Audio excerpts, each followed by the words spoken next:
Welcome to the Challenges, Change and Creativity discussion series. What can you and I learn from the challenges other entrepreneurs have faced? I'm your host, Praveen Shekhar, outlier marketer and chair of the Thai Chennai Creative Special Interest Group. Everyone talks about success stories. We are here to talk about the challenges that our members have faced.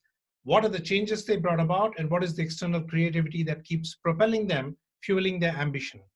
That's what this discussion series is all about.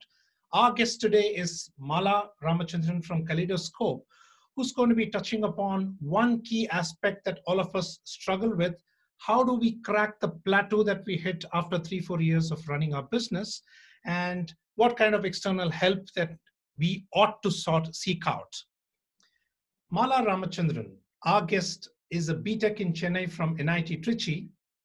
Upon graduation, she joined the Steel Authority of India Limited and worked in the Bokaro steel plant for 2 years. She was the first lady to have worked on the shop floor in Bokaro. She resigned from SAIL in 2010 and in 2011 started Kaleidoscope. Kaleidoscope is into graphics and animation, concentrating mainly on 3D visualization of infrastructure projects like bridges, metros, defense, and also diversified into the healthcare sector now. Mala is married to Ramachandran, who works in ordnance factories. They have a daughter, Varsha, who's majored in literature and is now working in Mumbai. Mala, welcome to this discussion series. Thank you. Thank you so much. To start with, Mala, I would request you to tell us a bit more about your journey, especially the jump from Steel Authority into graphics animation. Yeah, it's a different journey. I am a BTech chemical from NIT Trichy, as you already specified. Thank you. And I worked in Steel Authority for almost 20 years. And I was beginning to get a little bored of the corporate world because I had seen a lot of, all the nuances of the corporate side. And I wanted to start on my own and understand how the entrepreneur world functions.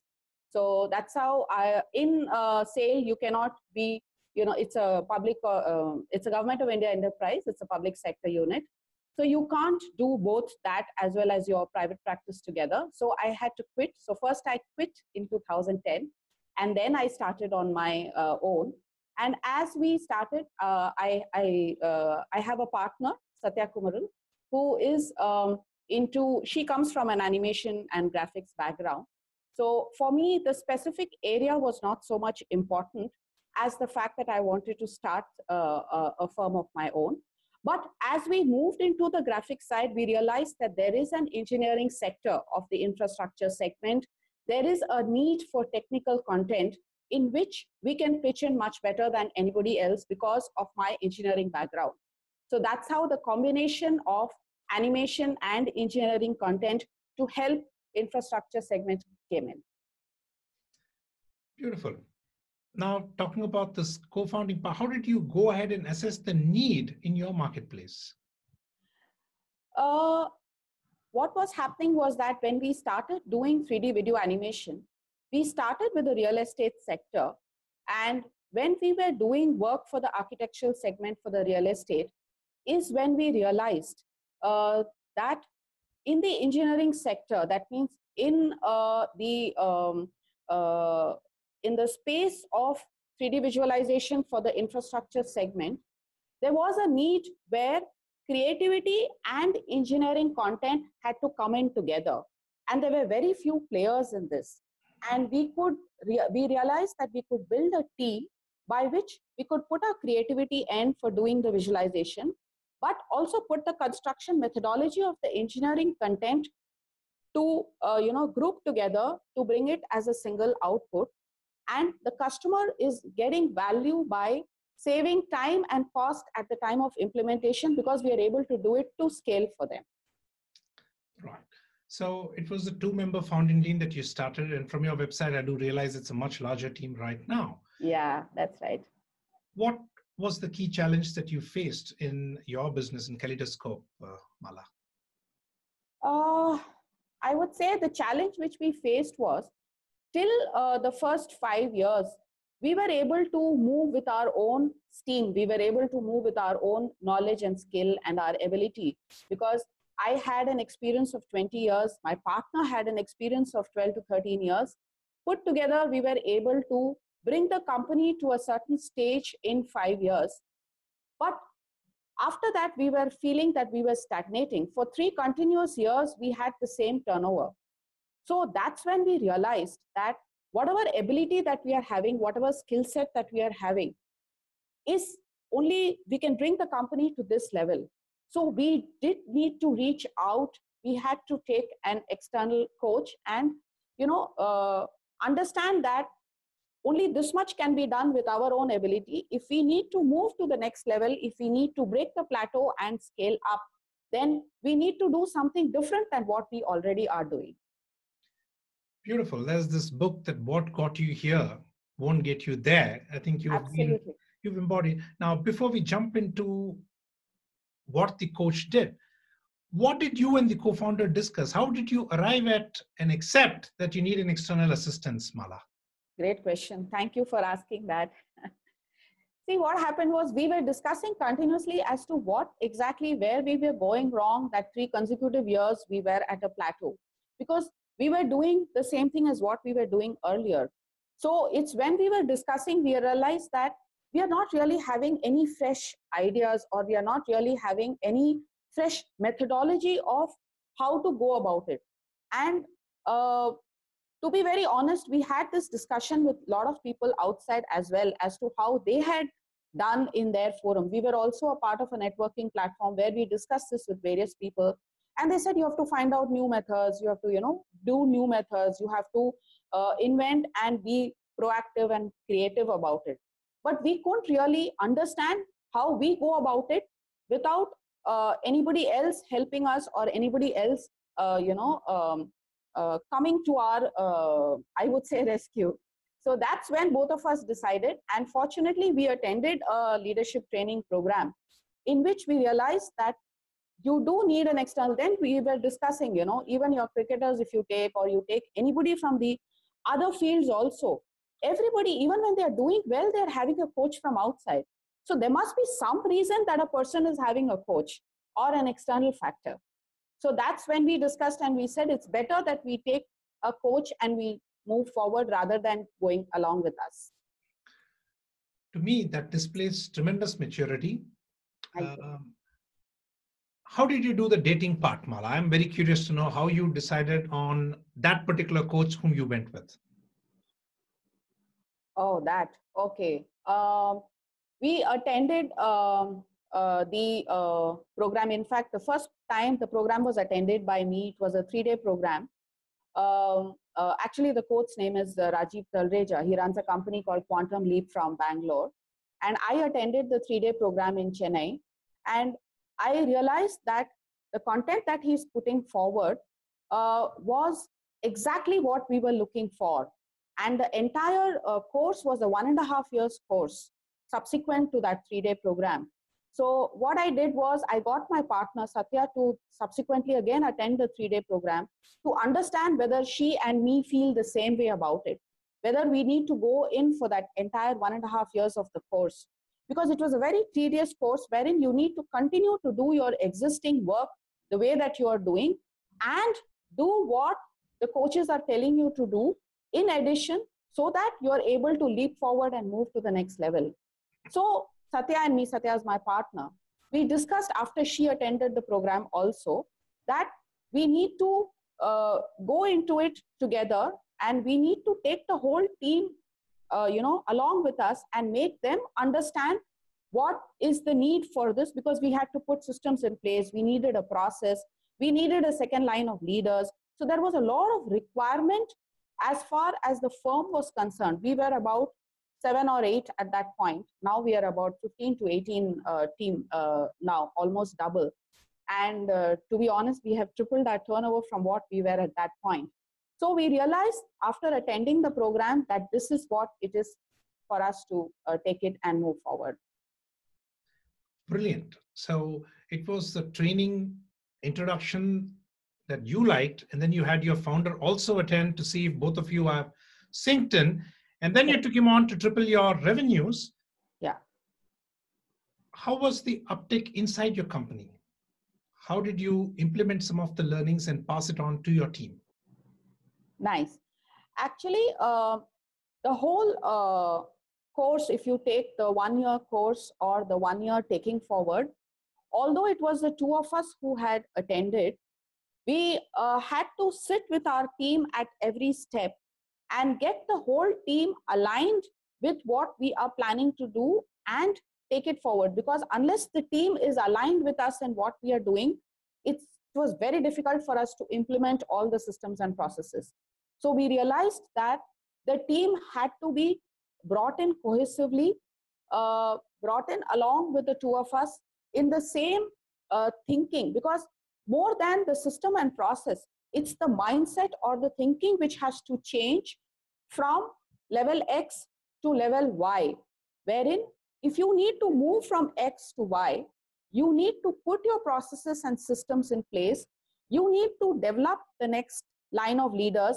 They need to learn, empowerment, delegation, mentoring. There are so many other areas which as people, they needed to learn to take the next level. So it becomes like a tier 1, tier 2, tier 3. It's like that. So earlier, what was it was completely a flat organization wherein all of us were kind of at the same level. So each time that I used to move to, I look after the business development and my partner looks after the operations. So every time that we had excess orders, I had to come back to the operations side, deal with it. Then again, we'll find by then that, you're a little bit dearth of orders are there. Then you go back. So it was like kind of a to and fro, which was happening. So we realized that you had to have subdivisions. You had to have clear role clarity of the various areas. You had to understand what each person has to deal with and develop the skill, competence, and the aptitude, more importantly, in that particular area. So now if you take it, I'm completely out of the operations side. I look after the business development fully. And my partner, in fact, who was dealing with operations, has half come out of it and dealing with the business development. And we have 2 second line of leaders who handle the full operations with the full team being in full sync. Beautiful, Mala. It is a classic journey that all of us as entrepreneurs have to go through, especially in the startup phase, that we focus on bringing business. Once business comes in, then we switch the hats and go ahead in terms of servicing that particular order, and it becomes a sine wave. Suddenly we are left with too many orders to service, and then following quarter, then we have, oh boy, I'm sitting there twiddling my thumbs, what should I do? So in this way, yes, it's been a great journey for you. How long did it take? You said 5 years to hit the plateau, and now you have tripled your turnover. Yeah. How long did it take, and what were for the changeover you're asking? Yes. How long did it take for the changeover? The changeover took about 1.5 years, 1.5 to 2 years.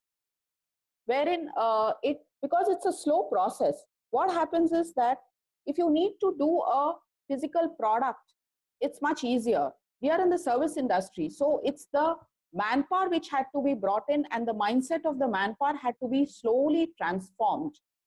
So that takes time. If you do it like with pressure, then it breaks. So you need to do it with their ownership, with their understanding, and taking the full team forward. So it's like, if I should say it, with a physical this thing, it's a pulling process wherein you are at a certain level. As you move up, you pull everybody from down up, put together. So that process takes time. And if you do it in a hurry, or if you want things to happen with the snap of a finger, it doesn't. So it did take us about 1.5 years for the whole system and process to be put in place. Putting myself in your position, Mala, I don't know if I would have the patience for 1.5 years. Because we need to see some results. There are mouths to feed. There are things that we would need to. So I'm very curious to know how you and your co-founders stretched this particular phase. That's purely from my perspective. I would love to know what went into Mala and Satya's minds.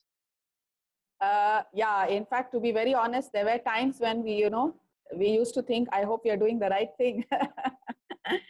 But okay, lot of credit and kudos to the coaches and the team that we worked with. They were continuously there with us and providing us the support and making us understand that it takes time.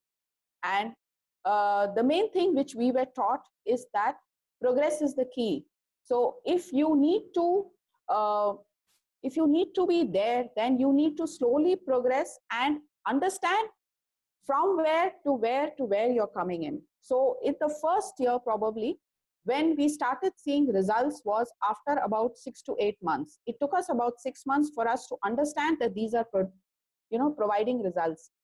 So after 6 to 8 months, when we started seeing that results are happening, the team also started getting equally motivated towards it. So the team understood that this is producing results, and they got motivated and they started stepping up also. So it's at that time that we realized that if we have the grit to go through it for that entire period and learn it, then definitely we'll be able to, scale it up. So it's probably the first 5 or 6 months where it's the difficult period where you do not see any results, and it's like you have to do both, because you have to do your existing work and do this in addition with to your existing work. So you're doing your work as well as taking people and doing that process. So the first 6 months was a challenging period, I should say. So Mala, as you're tripling your revenues, are you mentally preparing for the next plateau? Great. Yeah, we are. And we understand that probably after 3 years, we'll again need to reinvent the wheel. It's not something that, progress and success is not just a straight line. It's going to be up and down, up and down, up and down. So when you go up and you move to the plateau, again, there may be even either you are at a plateau, or there could be a dip, or there could be, a kind of stagnation.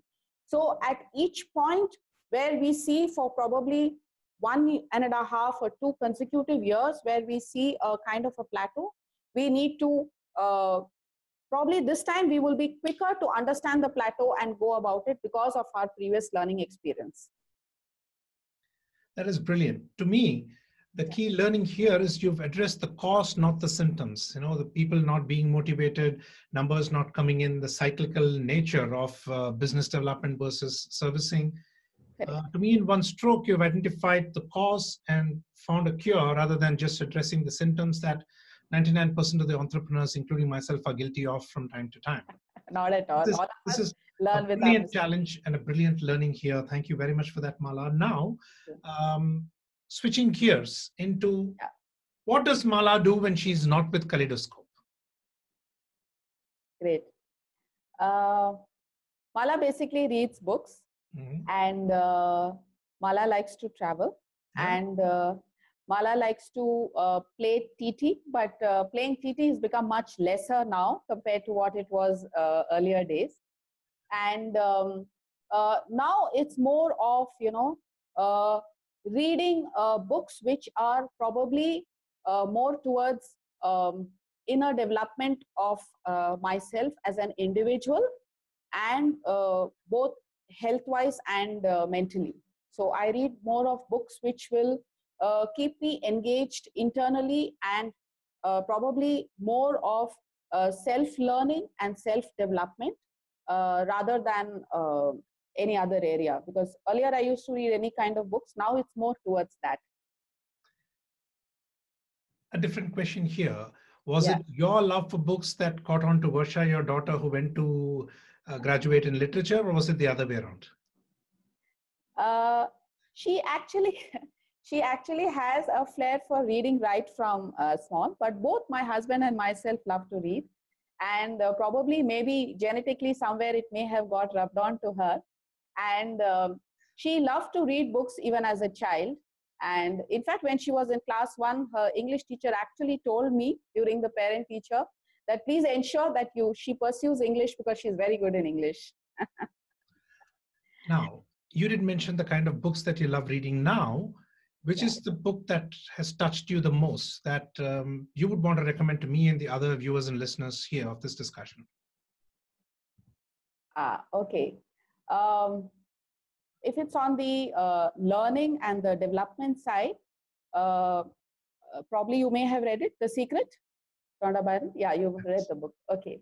So the book basically, although it's very fundamental, this book teaches you as to how the universal energy, or how you can tune yourself to understand things better. Through your inner self, you are attracting things from outside. So it's not outside, but the inner one which you need to develop on as an individual, as a self, for you to attract things from outside. See, I even believe, I mean, maybe, I hope I'm not going a little off track, but I just wanted to say, connect it to the fact that when we had hit the plateau, when both of us had started understanding that we've hit a plateau, the fact that we got the right coach is somewhere also, it's because it's your mind which is so powerful, which you're thinking. So you attract what is your requirement really, what is your need really, what you think really, how your mind works. So I strongly believe that it starts from within you. So if you are convinced that you need to move to the next level, or you're convinced that you need to do something. Say, for example, when I moved from the corporate world to the entrepreneurial world, there were a lot of people who were saying you're leaving a secure job and going out without even a proper plan, which was true. But somewhere the self-belief was there that if you've been able to achieve it here, you'll be able to achieve it there, though you're starting from scratch. So I'm a first generation entrepreneur. So I had to learn things from scratch, but the self-belief and the inner self, the motivation, as well as the core of you is what attracts things from outside. This is brilliant. Thank you very much for investing your time. To me, how do you identify the stagnation point, and how do you seek any help that is available to break that plateau is my key learning. Thank you very much on behalf of TiE Chennai and from me for participating in this discussion, Mala. Thank you so much. Thank you so much for letting me have a chat with you.